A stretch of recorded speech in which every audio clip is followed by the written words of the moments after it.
Shalom, first and foremost, as always, I want to give all praises, honor, and glory to Yahweh, Ba'ashem, Yahushai, Ba'ashem, Rakah, Kodash. I want to give double honors to my apostles, that great millstone who taught me this truth, and a sincere shalom out there to the elect, teaching us truth in all honesty and sincerity in these last days. Okay, I'm the brother Yasharon, and this is video getting into the topic of how Israelites are going to look like the other nations. Okay, and this is a topic that gets revisited every now and then. Okay, because it is such a big issue, and the scriptures talk about the mystery of the Gentiles. And even when that was written, fast forwarded to today, it's still one of the big mysteries of the Bible. Okay, and I know brothers and sisters have heard the apostles, break down the history of the old school and the split, and a lot of that had to do with Cornelius. Okay, which is pretty much the centerpiece of that part of the doctrine. But you had disagreements over that part of the doctrine back then, and even though it's 2022, you still have okay, you still have those same divisions amongst Israel. Let me start off with Acts the 10th chapter.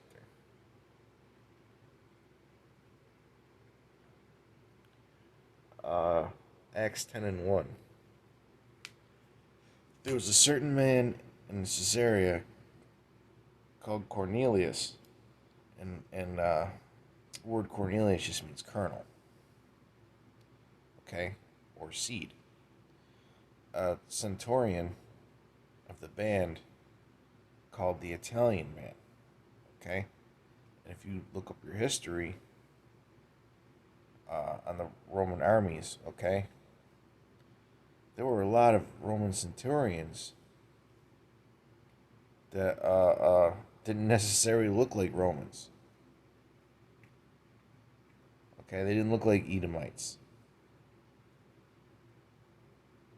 And when you get into the history of the Roman Empire and Roman armies and Roman legions, a lot of them were Jakes, man. Okay, there's plenty of documentation and artwork that proves that. Okay, a devout man, and when we look up that word devout, okay, I believe it's eusebes in the Greek, and it means someone who is pious or dutiful towards one's faith. Okay, so Cornelius was a devout man. He was a man of faith. Okay, so that alone should tell you that what? That he was a Jake, man. I mean, why else would that even be in the scriptures? You guys, some of your the way that you think is just, I don't know, man. Y'all's spiritual thought processes are all messed up. Okay, now we're gonna go from there to Psalm 10 and 4. Psalm 10 and 4. The wicked, through the pride of his countenance. Okay, because a lot of people say that Cornelius was an Edomite because he was a Roman, blah, blah, blah. Okay? The wicked, through the pride of his countenance, will not seek after the Most High. So Cornelius, who was a devout man, he sought after the Most High. Okay? The Most High is not in all his thoughts. Now let's go back to Acts 10.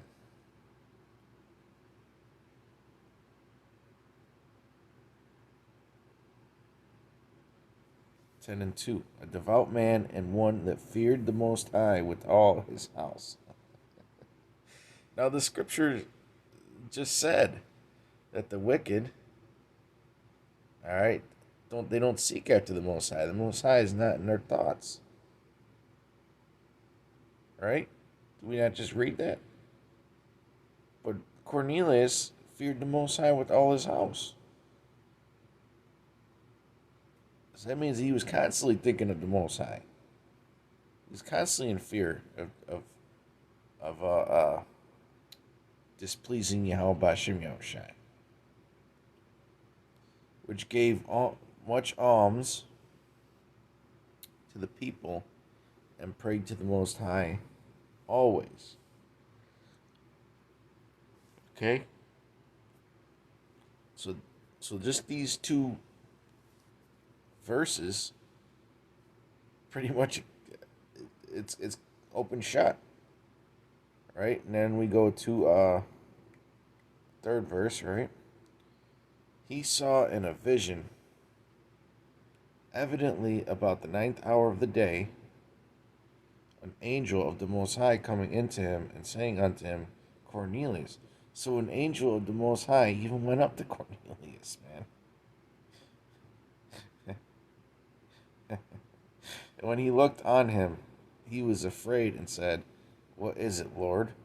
And he said unto him, Thy prayers and thy alms are come up for a memorial before the Most High. Okay? Now, do the scriptures not say something along the lines that the Most High does not answer the prayers of the wicked? Alright? Slacky, let me find it. 1 second. It says in Proverbs 15 and 29, the Lord is far from the wicked. Which means that what? He's far from hearing their prayers. He's far from acknowledging their prayers. Okay? But he heareth the prayer of the righteous. So if Cornelius' prayers came up as before memorial unto the Most High, okay, and he was an Edomite, then that would mean that Edomites can be righteous. Does it not? Proverbs 28 and 9. He that turneth away his ear from hearing the law, even his prayer shall be abomination. Okay? We know who turns their ear from the law. The Edomites, okay? They pretty much want to do everything opposite of what the law says. But the point is in Proverbs 15 and 29. The Lord is far from the wicked, but he heareth the prayer of the righteous. Okay? So when we read back in verse 4, and when he looked on him, he was afraid and said, What is it, Lord? And he said unto him, Thy prayers and thy alms are come up for a memorial before the Most High. Okay? So, what we can get from that is, alright, well, like it says in, I believe it's Ephesians 2 and 8, that, in fact, we're going to get it. That for by grace are ye saved through faith, and that not of yourselves, it is the gift of the Most High. Okay, so faith is a gift Okay? Faith is a gift, and it's not given to Edomites. It's only given to Israelites. That's why it says, and that not of yourselves. We can't create our own faith. We can't build our faith on our own accord, okay? It's up to the Most High to give us an increase of that gift, okay? It's up to the Most High to give us an increase of that gift. So, with that being said, okay, if someone is doing something, let's say a man is in the camp and he may not look like uh, your typical Israelite, okay? But he's doing the works and he's showing his faith, okay? That means that he's an Israelite because he cannot do that on his own accord. Okay, he cannot do that on his own accord. All right? Then you got all these idiots that'll say,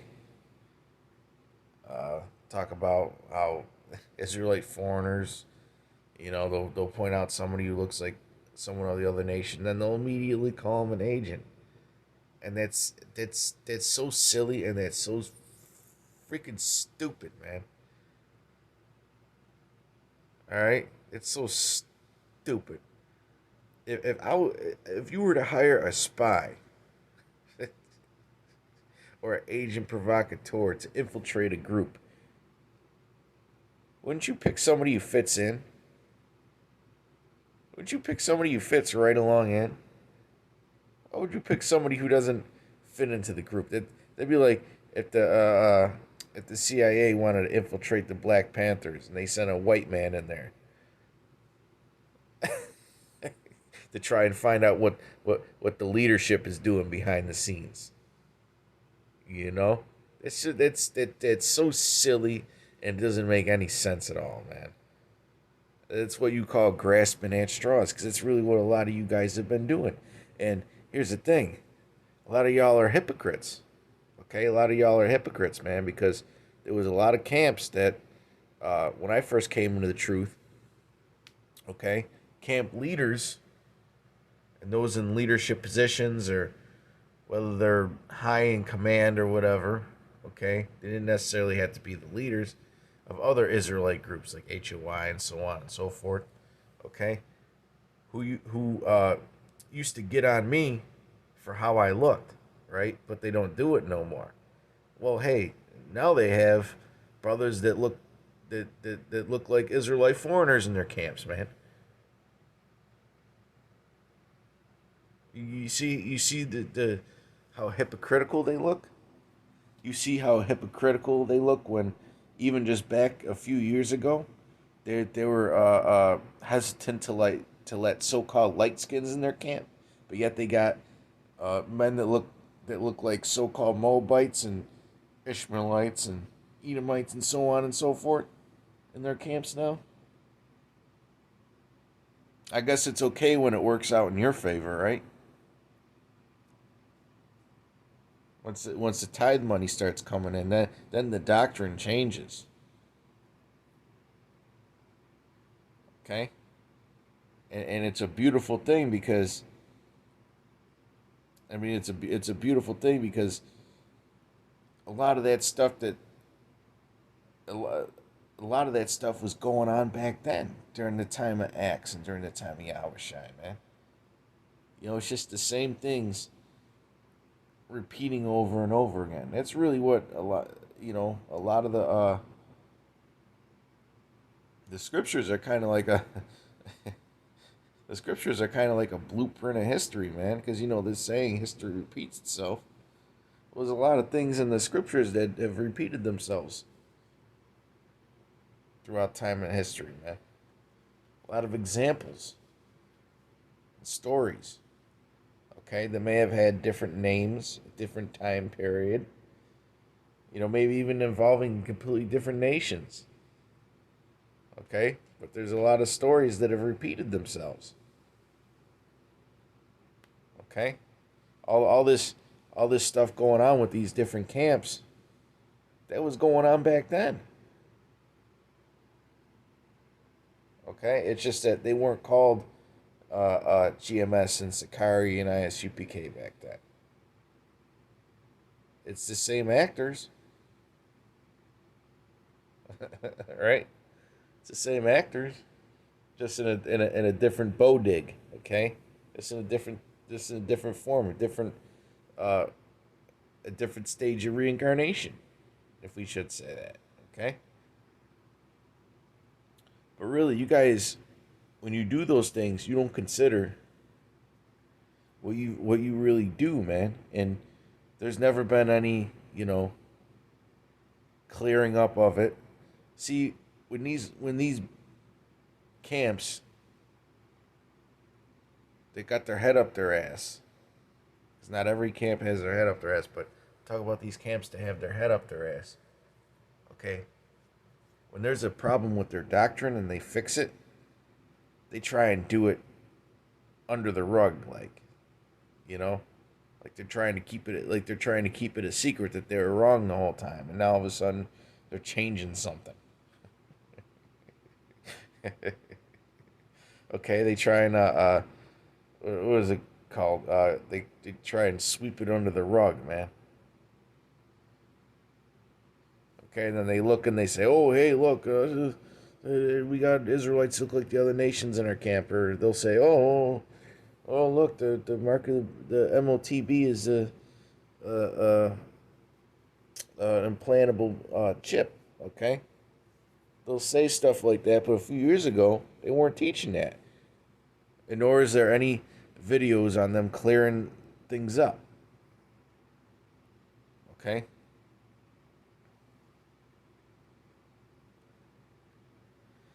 This is Matthew 18:6.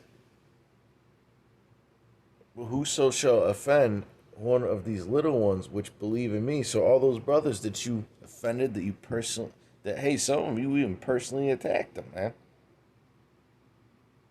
Some of them you even personally attacked them, man. You sent your little scriptural hitmen onto those brothers' comment boards, leaving all kinds of nasty comments, trying to discourage them from teaching the truth. You know, you had some of your guys, and I'm not pointing out any individual camp, but you had some of your guys make threats, okay, to some of those brothers, man. But now all of a sudden they're allowed to be in your camp because you need tithes, right? You need tithes. This is Matthew 18:6. Whoso shall offend one of these little ones which believe in me, it were better for him that a millstone were hanged about his neck. And I think I might wrap it up on this scripture, man. Okay, Lord willing, and I can keep going on this, or Lord willing, do a follow up. Okay, but yeah, but whoso shall offend one of these little ones which believe in me, and that belief was given in the form of a gift of faith. Okay, the scriptures talk about how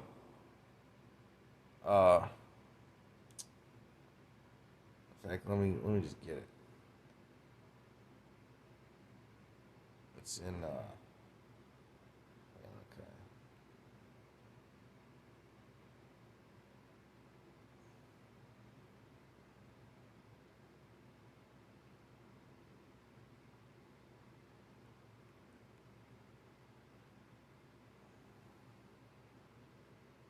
Malachi 1:14. But cursed be the deceiver which hath in his flock a male, and voweth and sacrificeth unto the Lord a corrupt thing.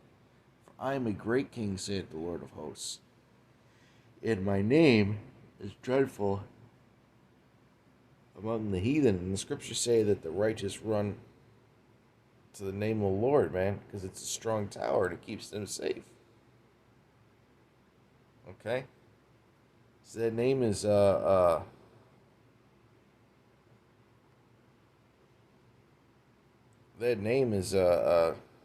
indicator, I should say. The usage of that name is an indicator of who an Israelite is, man. Okay, that's another thing, man. The Lord just doesn't give His name to anybody, and when you see guys like vocab, and not just vocab, but other guys out there that may use the name every once in a while. Okay, they don't do it out of faith, and they don't do it repeatedly. Okay, in fact, when is the last time they've heard vocab say the name of the Lord? Okay,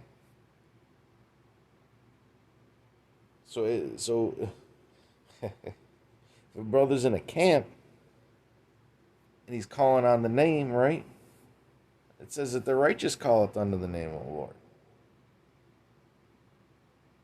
Not the wicked, not the other nations. All right. Matthew 18:6. But whoso shall offend one of these little ones which believe in me, okay, and in His name, which those are both gifts. The name and faith is a gift. All right. It takes faith to really call on the name of the Lord. It were better for him that a millstone were hanged about his neck, and that he were drowned in the depth of the sea. So because you guys didn't go out of your way to repent and acknowledge your offense, okay, that's what's going to happen to a lot of you, man. You thought it was all slick and cool a couple of years ago to offend a brother that might look like another nation, and you sat there and thought, ain't nothing gonna happen to me. He ain't even a Jake.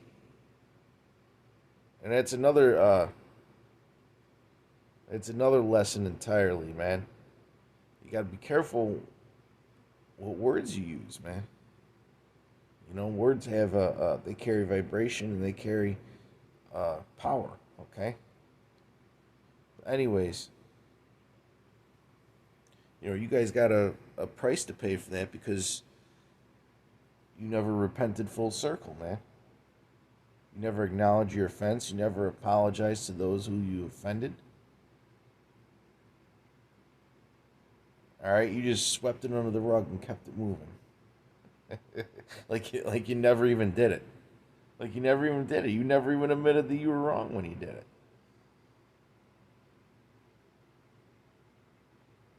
Woe unto the world because of offenses, verse 7. Woe unto the world because of offenses, for it must needs be that offenses come. But woe to that man by whom the offense cometh. So there's destruction coming to you, because honestly, you got offended by the word, man. You got offended by the truth. Okay, and you offended the little ones.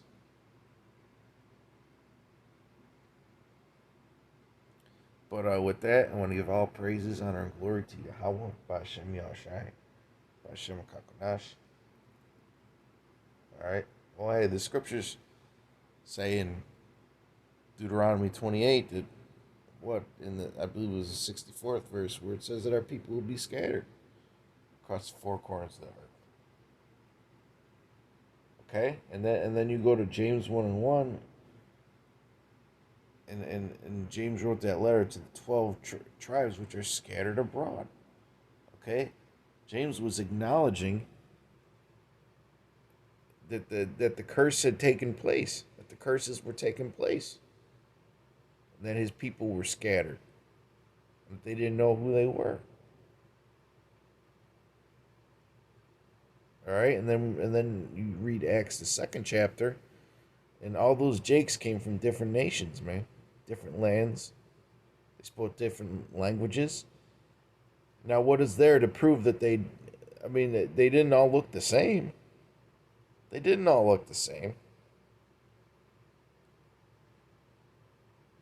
All right, but with that, till next time, shalom.